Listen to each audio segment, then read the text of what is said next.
Tejaswini parents రెంట్కి ఉంటున్న ఆ ఇంట్లో అప్పుడైతే ప్రస్తుతం మనం రావడం అయితే జరిగింది. ఆ బిల్డింగ్ స్టెప్స్ దగ్గర అయితే ప్రస్తుతం మనం ఉన్నాం. వారు ఎక్కడైతే రెంట్కి ఉన్నారో ఆ ఫస్ట్ ఫ్లోర్కి నేను తీసుకెళ్ళి ఒకసారి ఈ కేసుకి సంబంధించి వివరాలు చెప్పేందుకు ప్రయత్నిస్తా. ఇక్కడైతే మాత్రం సీసీటీవీ ఫుటేజ్ అయితే ఉంది. అటు ఒకసారి చూపి, అక్కడైతే సీసీటీవీ ఫుటేజ్ ఉంది, అలాగే పక్కన కూడా ఉంది, పార్కింగ్ ఏరియాలో ఉంది, స్టెప్స్ దగ్గర ఉంది, అలాగే ఫస్ట్ ఫ్లోర్ లో కూడా సీసీటీవీ ఫుటేజ్ ఉంది. ఫస్ట్ ఫ్లోర్ లో సీసీటీవీ ఫుటేజ్ రికార్డ్ అయిన దృశ్యాలు కూడా బయటకు వచ్చాయి. కానీ సెకండ్ ఫ్లోర్ లో ఉన్న సీసీటీవీ ఫుటేజ్ రికార్డ్స్ ఏమయ్యాయి? అసలు రికార్డ్ అయ్యిందా, అవ్వలేదా? అసలు సెకండ్ ఫ్లోర్ లో సీసీటీవీ ఫుటేజ్ పనిచేస్తుందా, పనిచేయట్లేదా? దాన్ని ఒక హోటల్ రూపంలో ఎందుకు నడిపిస్తున్నారు? ఇది ఫస్ట్ ఫ్లోర్ లో ఉన్న సీసీటీవీ ఫుటేజ్. ఆమె పైనుంచి వచ్చి ఇక్కడికి ఆ డోర్లు కొట్టే ప్రయత్నం చేసింది. సో దీంతో వారు భయపడి ఆ డోర్ని వారు తెరిచే ప్రయత్నం చేయలే. సో తర్వాత ఆమె కింద నుంచి నగ్నంగా పరుగున వెళ్ళిపోయింది. ఆ సీసీటీవీ ఫుటేజ్ కూడా బయటకు వచ్చింది. సో వారు ఇక్కడే నివాసం ఉంటున్నారు. రీసెంట్గా కొంతమంది మీడియా ఛానల్స్ వచ్చి వీరితో మాట్లాడేందుకు ప్రయత్నించారు, కానీ వారు నిరాకరించారు. ప్రస్తుతం అయితే వారు తాళం వేసుకుని వెళ్ళిపోవడం అయితే జరిగింది. అయితే ఈ సెకండ్ ఫ్లోర్లో సీసీటీవీ ఫుటేజ్ ఉంది, క్లియర్గా కనిపిస్తుంది.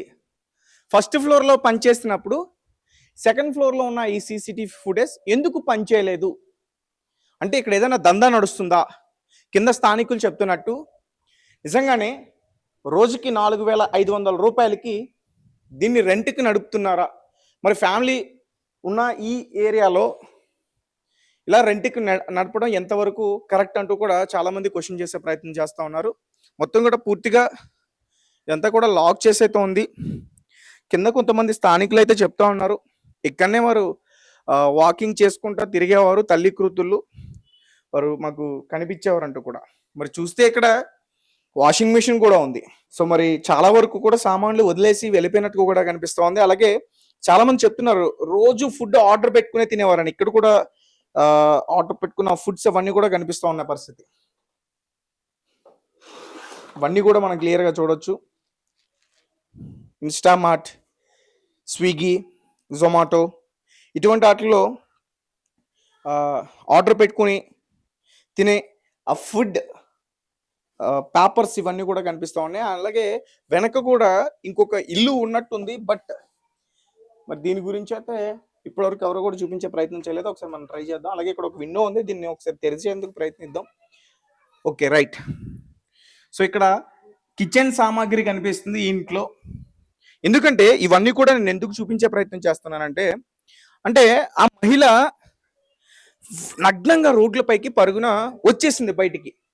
సో ఇంట్లో ఏదైనా డిస్టర్బెన్స్ జరిగిందా? తనపైన ఎవరైనా దాడి చేయడానికి ప్రయత్నించారా? అందుకోసమే ఉన్నట్టుండి ఒక్కసారిగా ఇంట్లో నుంచి బయటకు వచ్చి ఆమె రోడ్లపైన పరుగున వెళ్ళిందా? ఇలాంటి డౌట్స్ అన్ని కూడా రేజ్ అవుతున్నాయి. అసలు ఏం జరిగింది? ఇదైతే మాత్రం ఒక హోటల్ ఎలా అయితే రన్ అవుతుందో అలా రన్ అవుతుంది. రోజుకి దీనికి 3,500 రూపాయల నుంచి 4,000 రూపాయల వరకు కూడా చెల్లింపు చేస్తున్నారు. నెలకి ఎవరో ఒకసారి వచ్చి వెళ్తూ ఉంటారు. వీళ్ళు ఒక 20 నుంచి 25 రోజుల వరకు ఉంటున్నట్టు మాకు తెలుస్తుందంటూ కూడా వీరు చెప్పడం అయితే జరిగింది. సో ప్రస్తుతం అయితే ఇంట్లో ఎవరో లేరు. ఇక్కడ చూస్తే ఈ కీ కూడా ఎవరో బద్దలు కొట్టినట్టుగా కనిపిస్తూ ఉంది. ఈ కీ ఎవరో బద్దలు కొట్టి వెళ్తున్నట్టుగా కూడా కనిపిస్తుంది. ఒకసారి మనం కర్టెన్ తీసే ప్రయత్నం చేద్దాం. సో ఏదన్నా లోపల ఎటువంటి ఇన్సిడెంట్ ఏమన్నా జరిగిందా? సో ఇప్పటివరకు ఏమైతే తెలియలే. రైట్. సో కొంచెం లోపల చిందరవందరగా కనిపిస్తూ ఉంది. ఒక ఇంట్లో ఉండే వస్తువులన్నీ కూడా లోపల కనిపిస్తూ ఉన్నాయి. కానీ ఇవేమి కూడా వారి వస్తువులు అయితే కాదు, వారికి సంబంధించినవి కాదు. ఇవి ఇంటి ఓనర్కి సంబంధించినవి. ఈ ఫ్లాట్ ఎవరైతే ఓనర్ ఉన్నారో అతనికి సంబంధించినవి. సో అసలు ఈ ముగ్గురు ఎవరు? అందరూ అంటున్నట్టు వీళ్ళే నిజంగానే విజయనగరం ప్రాంతమేనా, లేదంటే వైజాగ్?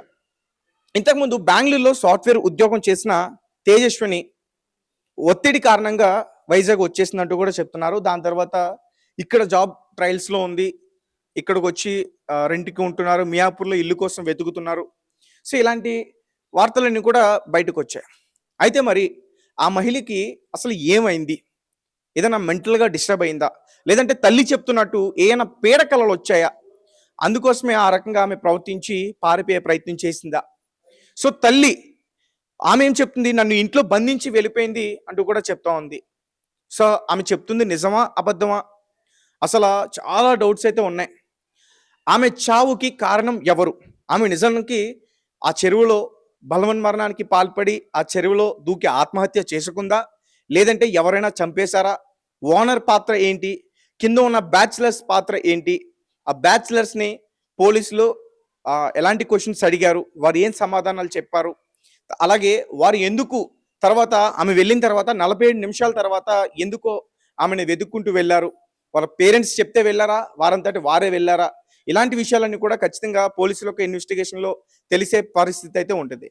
కానీ ఏదేమైనప్పటికీ ఈ తేజస్విని ఇన్సిడెంట్ ఏదైతే ఉందో ఆమె ఒక్కసారిగా నగ్నంగా రోడ్ల పైన పరుగులు తీయడం, తర్వాత దగ్గరలోనే ఉన్న బీరప్ప అనే ఒక ఆలయంలోకెళ్ళి నల్లపోచమ్మ టెంపుల్ దగ్గర ఒక చిన్న విగ్రహాన్ని పట్టుకొని ఆమె పరుగులు తీయడం ఇవంతా కూడా ఒక్కసారిగా ఈ ప్రాంతంలో ఉండే వాళ్ళందరికీ కూడా భయాందోళనకి కలిగిస్తుందంటూ కూడా చెప్తా ఉన్నారు. ఒకసారి నేను ఇంకా క్లియర్‌గా కొన్ని ఇంకా చెప్పేందుకు ప్రయత్నిస్తాను. ఎందుకంటే ఆ మహిళ ఇక్కడ ఒక గోడ దూకిందంటూ కూడా చెప్తున్నారు. అలాగే వెనక విండో నుంచి తన వస్తువులు కూడా విసిరేసింది, పాడేసింది అంటూ కూడా చెప్తా ఉన్నారు. ఒకసారి అవి కూడా నేను క్లియర్‌గా చూపేందుకు ప్రయత్నిస్తాను.